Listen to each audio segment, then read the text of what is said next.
आज मैं सीधे सीधे सवाल पूछ लेता हूं जो मुझे कहा गया है इंदौर के लोगों द्वारा, जो मुझे सवाल भेजे गए हैं वो ये है कि आपसे पूछा गया कि ये बहुत कलाकारों की, साहित्यकारों की ज़मीन है, महारानी अहिल्याबाई होलकर की ज़मीन है।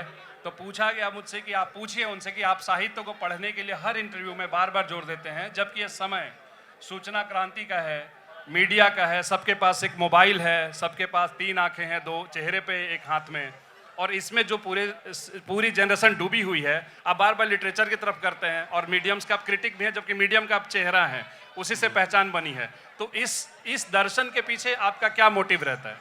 नहीं, क्या है ना कि जब हम स्क्रीन देखते हैं वीडियो फॉर्म में कोई भी चीज़, जो मेरा मीडियम है सिनेमा, तो जब आप वीडियो देखते हैं तो एक विजुअल रेफरेंस होता है वहाँ पे देखते समय।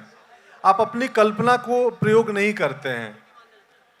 आप जैसे सुनेंगे कि वो खूबसूरत चांदनी रात थी, मैं बोला तो इसमें से हर किसी के मन में एक चांदनी रात का ख्याल आएगा, और यही चीज़ मैं स्क्रीन पे दिखा दूं कि एक चांदनी रात, तो सबको एक ही चांद दिखेगा।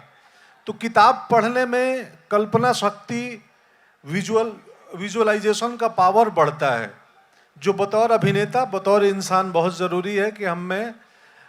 इसलिए मैं सिनेमा का आदमी होते हुए मैं स्वयं पढ़ता हूँ जब भी समय मिले, और मैं पढ़ाई पे, किताबों पे इतना ध्यान देता हूँ।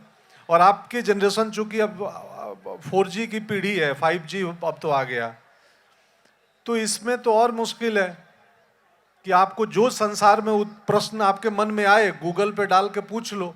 हम जब बच्चे थे तो गूगल नहीं था, तो हमारे मन में आए हर प्रश्न को पहले हम अपनी कल्पना से ढूंढते थे कि इसका उत्तर क्या होगा। तो इस संचार क्रांति में हमारे आपके कल्पना की शक्ति को धीरे धीरे सीमित करते जा रहा है कि कल्पना मत करो, पूछ लो मोबाइल से। तो इसलिए मैं किताबों पर ध्यान देता हूं कि वो कल्पनाशीलता बढ़ाती हैं।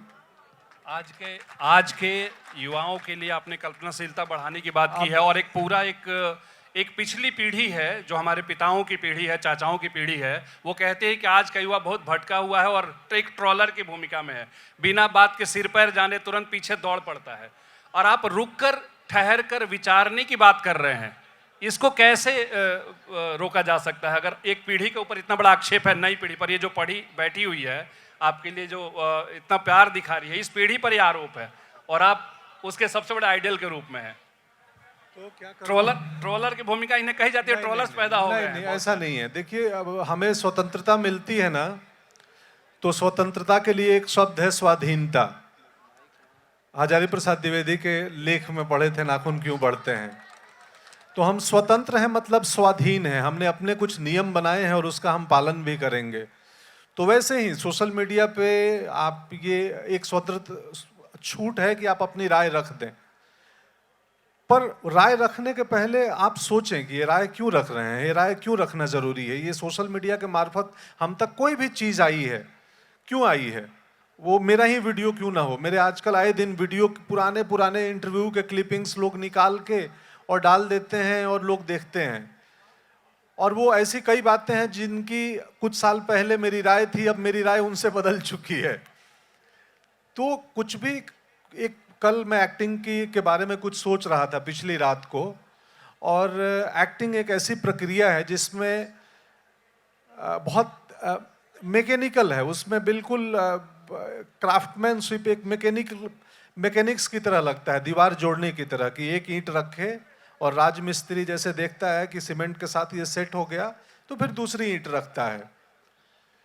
तो आप समझो ना कि एक छोटी सी चीज है जो मैं कल रात को आया सर मेरे मन में ख्याल, हमें एक अनमैन्ड रेलवे क्रॉसिंग क्रॉस करना है जहाँ पे कोई बंद करने वाला नहीं है। तो हम वहाँ जाते हैं और अचानक एक सेकंड के लिए हम बाईं तरफ देखते हैं, दाहिनी तरफ देखते हैं, तो हमें दिखता है कोई ट्रेन नहीं है। फिर हम को लगता है कि अब सुरक्षित समय है, पार हो जाना चाहिए। तो हमारी समझ ये बताती है कि अब सेफ है, पार हो जाओ। हमने पहले देखा, फिर समझा, विद इन सेकेंड हमारी ब्रेन हमारे पैर को इंस्ट्रक्शन देती है कि अब तुम आगे बढ़ो, ये क्रॉस करना है। ये छोटी सी घटना है कि मैं रेल लाइन पार हो गया, लेकिन आप विवेचना करेंगे तो क्योंकि इस चीज़ के हम आदी हो चुके हैं, हमारे बॉडी में है, हमारे मेमोरी में, यादाश्त में है, पर अलग अलग करेंगे तो पता चलेगा। इसलिए आप तक कोई भी मैसेज आता हो इंटरनेट के माध्यम से, 2 बार सोचिए। इनके प्रश्न का उत्तर दे रहा हूं, लेकिन ये प्रश्न सामूहिक था, इसलिए 4 बार सोचिए कि ये वीडियो मुझ तक क्यों पहुंचा है, इसका क्या कारण है। फिर उसके बाद आपको लगे कि अच्छा, मुझे इस पे, कल मैं रात को बोल रहा था एक एक्टिंग किताब के बारे में कि ये जिस एक्टर को बेसिक पता है उसके लिए वो किताब है। उस किताब का नाम है Indian method of acting. Prasanna sir ने लिखी है, हमारे टीचर हैं। हिंदी में भी उपलब्ध है। तो मैं अपनी पत्नी को बोल रहा था कि यार ये ना, जिसको मैं बेसिक पता हो उसके लिए एक किताब है। मैं चाह रहा हूँ इस किताब के बारे में बात करूँ सोशल मीडिया पे, लेकिन ये ज़रूर लिख दी कि बेसिक पता हो वहीं ये किताब पढ़ें। मेरी पत्नी बोली कि कौन ऐसा है जिसको लगता है उसको बेसिक नहीं पता है, और जो जड़ों से जुड़ा है वही कायम है। तो बड़े दरख्त के तौर पे पंकज सर यहाँ पे हम लोग के बीच में हैं। मैं जब आपकी जर्नी को देखता हूँ तो इतने बिजी शेड्यूल में जिनका जिक्र आप कर रहे हैं, अपने गुरुओं को विद्यालय से बुला के, अभी इन्होंने अपने एक्टिंग पर, आप सबके लिए जो सबसे शानदार अभिनेता इस दौर का आपके सामने बैठा है, वो एक्टिंग के लिए हफ्ते भर की क्लास लगवाता है अपने लिए और अपने साथियों के लिए कि सीखो हमारे गुरु से, और मैं नया क्या कर सकता हूँ। ये आदत नवाचार की ही आपको शाश्वत और जिंदा रखती है।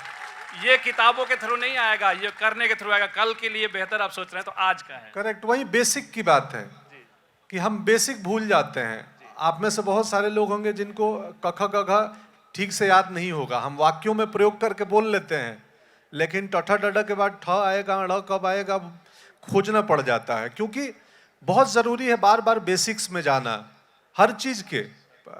तो इसीलिए वो हम बात कर रहे थे। अच्छा, एक चीज़, अब ये गंभीर बातें हो गई थोड़ी सी जो हम जानते हैं। आप जब भी जैसे एक छोटा सा दृश्य बता रहा हूँ, आप स्त्री फिल्म कर रहे थे और एकाएक आप कहते हैं कि फर्स्ट टाइम देखा तो मैं लव हो गया। बाकी आप लोग कह लीजिए, लेकिन असल कहानी क्या है कि क्या पंकज त्रिपाठी इम्प्रोवाइजेशन किंग जो है हमारे एक्टिंग में, जो हमेशा कुछ नया कर देते हैं चौंकाने के लिए, कभी रियल लाइफ इमेजिनेशन में भी सिचुएशनल गीत गाते रहे हैं क्या, या गाते हैं? नहीं, गाते नहीं है, मन में तो हर कोई गाता है ना। तो और आप लोग जिस उम्र में है उस उम्र में गाना लंबा चलता है। तो हाँ, ज्यादातर नौजवान साथी हैं। तो हम आप सबकी, अभी हर छोटे कस्बे और बड़े कस्बे में लिट चौक और लिटरेचर और कल्चर को लेकर युवाओं की एक बड़ी पौध खड़ी हुई है और वो कुछ कर रही है। उसको आप कैसे देखते हैं? छोटे कस्बों में खासतौर पे, आपके जिले में भी हो रही है। बहुत अच्छा, प्रतिभाओं की कमी नहीं है हमारे देश में। हर गांव में, चौक में, शहरों में, छोटे शहरों में बहुत प्रतिभा है, बहुत प्रतिभा है। और मैं जिस छोटे से गांव कस्बे से आके और मुंबई में सिनेमा में अपनी जगह बनाया, जो भी बनाया, तो मेरी जर्नी कहीं ना कहीं ये साबित करती है कि ठीक है, किसी के साथ भी हो सकता है, सिर्फ मेरे साथ नहीं। एक लड़का फोटो दिखा रहा है आपको वहाँ। हाँ, थैंक यू सो मच, आपने वो बनाई है, मैंने देख लिया। थैंक यू सो मच उसके लिए। और मैं आप, सोच रहा हूँ कि बातचीत हमारी तो हो जाएगी, 5-7 सवाल मिनट का ले जो लो। समय, कुछ सवाल आपसे ले लेते हैं। मनोज सर बैठे हुए हैं, मनोज सर भी तो कुछ पूछ ही ले। राज कपूर के बड़े फैन हैं। दिल्ली विश्वविद्यालय में सर के पीछे कहा जाता है कि सर राज कपूर के लिए कुछ भी कर सकते हैं। सर एक मैं ना, वो आपने अच्छा नागार्जुन बोला, मैं साहित्य लिटरेचर गंभीरता की बात करता हूं, पर ये पता नहीं क्या ऐसा किया कि इन नौजवानों की नब्ज पकड़ में आ गई।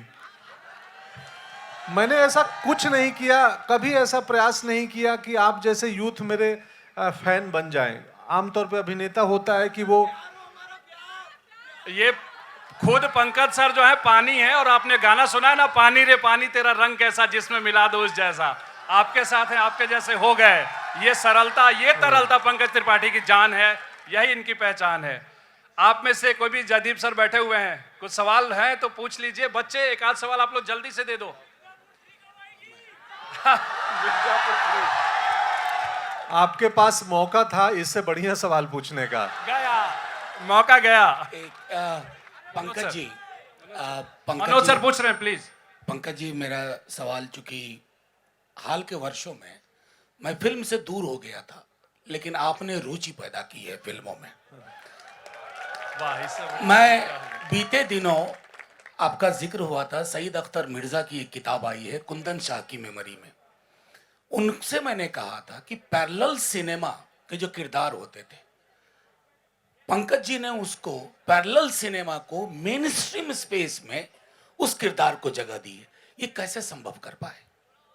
हाँ, ये ऐसे संभव कर पाया सर कि हम आम तौर पे आ, हाँ, फिल्म मेकिंग में ना एक आर्टिस्टिक अप्रोच होता है। वो पैरेलल सिनेमा मतलब हम पहले से मान के बैठे हैं कि ये पैरेलल रास्ता है। तो मैं हमेशा अपने अभिनय में कलात्मकता का ध्यान तो रखता हूँ कि आर्टिस्टिक लगे, थोड़ी ट्रूथफुल लगे, रियल लगे, बट सेम टाइम मैं पहले ख्याल रखता हूँ कि ये मनोरंजक लगे, क्योंकि हमारे देश में सिनेमा देखने के प्रति पहली जो क्राइटेरिया है आम जन की, वो है मनोरंजन। कोई भी मेरे ख्याल से ज्ञान के लिए सिनेमा नहीं देखता होगा कि इस फिल्म से मुझे, अगर वो मनोरंजन के कोटिंग में वो मैसेज दे जाए, वो ज्ञान दे जाए, तो फिर वो सिनेमा सर्वमान्य होता है, सक्सेसफुल होता है। तो मैं हमेशा परफॉर्मेंस में ये फर्स्ट टाइम देखा तुझे लब हो गया, या ये मैं वो नब्ज रखता हूँ कि समाज में, दुनिया में क्या चल रहा है, वो सबका आधार लिंक है उसके पास, स्त्री में। क्योंकि उस समय हम में से हर किसी के मोबाइल में ये मैसेज आया था, आधार आधार, तो लगा कि बहुत कंटेम्प्रेरी चीज है, किरदार के मुंह से बोल दिया, लोग कनेक्ट कर गए। तो यही है। मनोज जी, क्या आप है मेरी इंस्पिरेशन, आप सब है मेरी इंस्पिरेशन। मनोज जी, इतने कंपटीशन के दौर में आपने अपनी जगह बनाई, वहां तक तो ठीक है। मुझे लगता है कि सिनेमा में और कोई एक्टर आपके सामने खड़ा नहीं हो पा रहा है। क्या कारण है ऐसा? आपके चेहरे की रौनक देखने तो हम तो मजा आ गया। मैंने आपकी सभी फिल्म देखी है, नहीं से अभी लगभग सभी फिल्म देखी है। तो ये रौनक ऐसा कैसे मेंटेन कर पाते हैं आप? इतने डायलॉग कैसे याद रह पाते हैं और दिन में कितनी फिल्में करते हैं आप? आज यहाँ आने के लिए, आप ये तक कहानी आने के interesting लिए, है। सुनिए, आपके लिए इंदौर क्या किया गया है आज? मैं दोपहर 2 बजे तक शूटिंग कर रहा था मड आइलैंड में, बॉम्बे में, जहाँ फिर मैं उनको निवेदन किया कि मुझे फ्लाइट पकड़नी है, इंदौर जाना है, तो मुझे 1:30 तक छोड़ देना। जो हमारी नायिका थी, वो एक घर का सीन था जिसमें वो खाना लेके आती हैं और मैं खाने के टेबल पे बैठा हूँ और हमारी लड़ाई होने वाली थी। तो मैंने नायिका को भी सुबह रिक्वेस्ट किया कि थोड़ा जल्दी आ जाना, जल्दी लड़ लो, जल्दी मुझे लड़ लो। जाना है इंदौर, तो मेरी फ्लाइट न छूट जाए। तो वो आ गई। एक सीन में एक्सीडेंट का सीन था, तो उनका चेहरे पे कुछ ब्लड का, ये एक्सीडेंट का मेकअप हुआ, वो सीन हो गया। फिर वो गई। अब वो दोबारा सीन के लिए मेकअप खत्म ही नहीं हो रहा है, और मैं परेशान हूँ कि यार 2 बजे की एयरपोर्ट पहुँच निकलना है, यहाँ से इंदौर जाना है। फाइनली 1:45 पे हम शूट चालू किए। जल्दी जल्दी में 15 मिनट में वो सीन हुआ, छोटा सीन था। मैं वहाँ से ऑटो लिया, ऑटो लेके मैं भागा बोट तक, जेट्टी है एक, वहाँ से मैं बोट, पहला मोड ऑफ ट्रांसपोर्ट ऑटो, उसके बाद पहुँचा बोट पे, नाव पे बैठा, 200 मीटर पानी में चला, दूसरा, उसके बाद फिर वापस ऑटो में बैठा क्योंकि गांव की गली है। फिर मैं तीसरा ऑटो, चौथा अपनी गाड़ी तक पहुँचा यारी रोड में, वहाँ से गाड़ी लेके निकला, अंधेरी में सबवे के नीचे ट्रैफिक जाम लगा, नहीं जा पाऊंगा। अपनी गाड़ी से उतरा, दूसरे लेन में जाके ऑटो में बैठा, फिर एक रास्ता नापा, हाईवे तक गए। ऑटो टर्मिनस 2 पे ऊपर नहीं जाती है, डिपार्चर तक 4 माले का है, वो ऑटो नीचे जाएगी, तो ऊपर जाने में अगेन टाइम लगेगा। फिर हाईवे पे जाके एक टैक्सी वाले भाई सो रहे थे साइड में लगा के अंधेरी में, उनको जगाया कि ज़्यादा पैसे ले लेना, एयरपोर्ट छोड़ दो। तो वो जगह और वो आलस कर रहे थे, तो मैंने मास्क उतारा कि कहीं देख के पहचान ले। तो देख के पहचान लिए, बोले पैसे ज़्यादा लगेंगे। हम बोले ले लेना, डबल ले लेना, चलो। तो एयरपोर्ट पहुंचे सिर्फ इसलिए कि मुझे आप सबसे मिलना था, और नहीं आता तो ये समझते कि यार ये भी फिल्मी है, वादा किया था पहुंचा नहीं। जो लास्ट के 20 मिनट का धोखा हुआ वो सिर्फ होटल से यहाँ आने में हुआ, क्योंकि ट्रैफिक का अनुमान इनको नहीं था, ये मुझे ला रहे थे। देखिए, एक बिहारी आदमी इंदौर शहर में दूसरे बिहारी आदमी का ट्रैफिक समझा रहा था। जिन दोनों को इंदौर का आइडिया नहीं है, तो इसलिए विलंब से पहुंचा, उसके लिए क्षमा प्रार्थी हूं आप सभी से मैं। पंकज भाई, एक तो आप जितना कष्ट उठाकर परिश्रम करके इंदौर शहर आए, पूरे इंदौर की तरफ से जोरदार तालियों के साथ आपका आभार, अभिनंदन, बहुत बहुत धन्यवाद। आपने इस पूरी नई पीढ़ी को अभिनय के नए संस्कार दिए हैं, और जिनको लगता था कि ये छोटा पर्दा बड़ा पर्दा फिल्म हमारे लिए नहीं बनी है, उनको, मेरी श्रीमती फिल्में नहीं देखती पर बोले मेरे को पंकज त्रिपाठी जी को आगे बैठ के सुनना, मैंने कहा घर नहीं जा पाऊंगा भाई, बुलाओ और बिठा दो। तो आपने ये किया है। मेरे को सिर्फ आपसे ये पूछना है कि ऐसे बहुत सारे सितारे हैं जो इसी तरह संघर्ष करते हैं, आपको भी संघर्ष करने के बाद बहुत बाद के दिनों में सफलता मिली, लेकिन वो लोग जो इतने संघर्ष के बाद भी उतने सफल सितारे नहीं बन पाते और उनकी कहानी उतनी चमकदार नहीं होती है, उसको लेकर आप क्या कहेंगे? दूसरा, आप इतने बड़े पंकज त्रिपाठी बनने के बाद भी इतने सहज कैसे रह पाते कि एक ऑटो में जाके टैक्सी वाले को उठा के फिर इंदौर आ जाएं? बाबा की सर ने अभी बाबा नागार्जुन का नाम लिया था, उनकी एक कविता है, आप सब भी सुनिए, सिर्फ 2 लाइन। जो नहीं हो सके पूर्ण काम, उनको करता हूं मैं प्रणाम।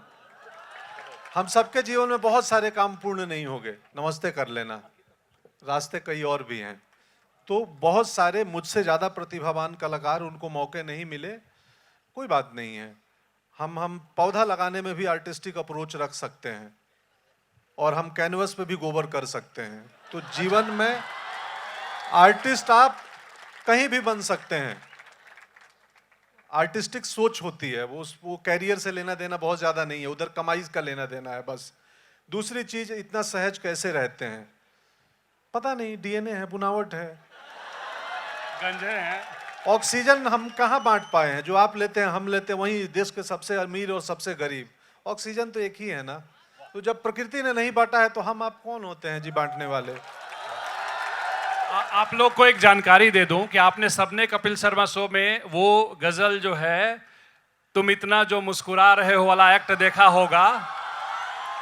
वो आपको बता दूं कि वो थिएटर के दिनों में इनका इम्प्रोवाइजेशन था, उसका नाम था फूकन का सुथन्ना, और उसी के प्ले था। उस प्ले के लेखक थे रविंद्र भारती, अभी हैं, बहुत कमाल के बिहार थिएटर के और नेशनल थिएटर के बड़े नाम हैं। जनवासा और महेंद्र मिसिर पे उनकी कंपनी उस्ताद जैसी रचनाएं हैं, नाटक है, कवि भी हैं बहुत अच्छे। उनकी एक किताब हुलहुलिया राधा कृष्ण से आई है, वो राधा कृष्ण उसी का प्रकल्प है बेसिकली। अच्छा, हाँ, ये राजकमल राधा कृष्ण दोनों यहीं बाहर ही स्टॉल भी है। ये किताब इस नाटककार ने, जिसके नाटक को पंकज त्रिपाठी जी ने खेला है कई दफे और रंगमंच के दिनों के रंगमंच पे अपनी बादशाहत कायम की पूरे भारतीय रंगमंच पर, लिखते हैं कि अपने आत्मीय पंकज त्रिपाठी को, जो बेमिसाल अदाकार होने के साथ साथ बेहतर इंसान भी है। ये किताब उन्होंने कही थी कि पंकज के हाथों आपके सामने इंदौर शहर में पहली बार समर्पित करवाएं। ये किताब है,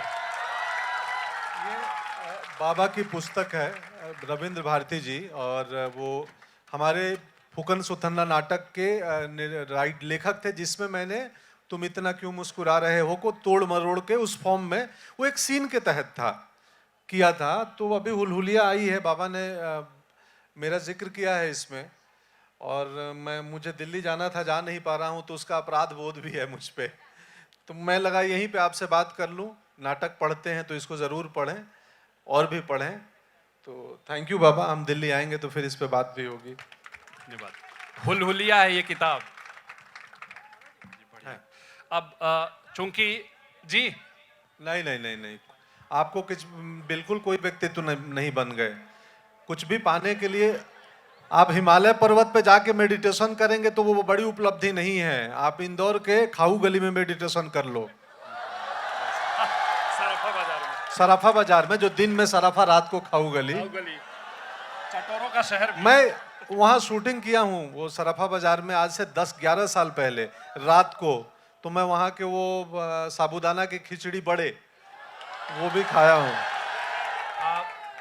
चूंकि सर की फ्लाइट 9 बजे की है, आपको बताऊं मैं, और यहाँ से पहुँचने में भी टाइम लगेगा। चेक इन में 40 मिनट पहले 50 मिनट पहले जाना होता है। तो हरा पांडे और निखिल दवे जी को बुलाना चाहूंगा। हम करते हैं प्रबंध। नीलोत्पल आ जाएं आप। आए नीलोत्पल आ गए, ये देखो। आओ आओ हीरो। ये खतरनाक लेखक है ये भी। और इन दोनों नौजवानों को देख लीजिए जो इस शहर में लिट चौक के मार्फत एक नया प्राण फूंक रहे हैं। हेमंत शर्मा जी कहाँ हैं हमारे? हेमंत शर्मा सर, हेमंत शर्मा सर प्रजातंत्र के एडिटर हमारे।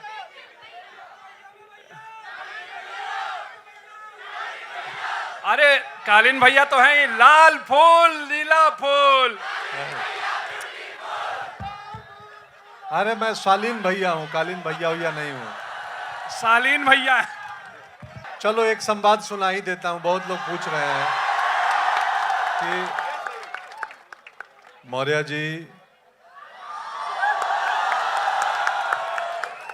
आप जिस शहर में नौकर बन के आए हैं, हम मालिक हैं उस शहर के।